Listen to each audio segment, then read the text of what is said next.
Georgia minus 22.5 against Kentucky. The over-under is 49.5. Teats, let's start with you. Man, it's wild to see some pretty big teams like Georgia, Kentucky, and the spread being that wild. Yeah. We're talking 3 touchdowns. And the thing is Georgia can do it.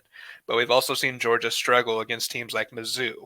You know, I'm taking, with Kentucky at home, I'm taking Kentucky plus 22.5.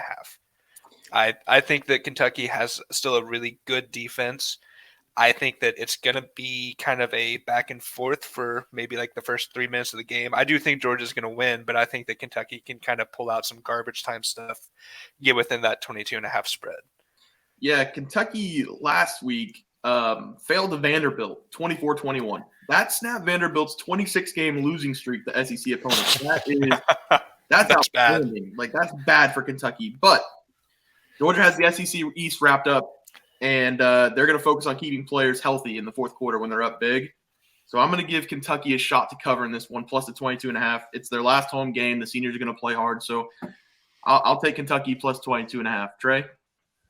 Well, I'm not going to team ride with you guys because I'm not picking a spread.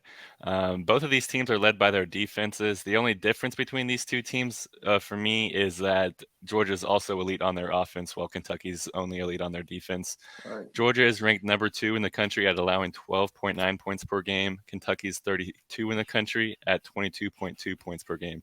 So both these defenses love to show up. They love to try to not even allow touchdowns if they can.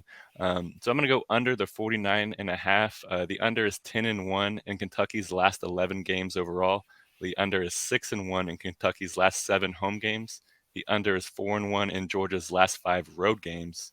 And the under is 5-2 in the last 7 games between these two teams. So I think the 49.5 is a little bit too much for Kentucky to try to keep up with Georgia because 22 points is a lot, so they're essentially saying that Georgia's going to score 30 and Kentucky's going to score 10, and we'll see what's going to happen, but I'm going to go under the 49.5 there.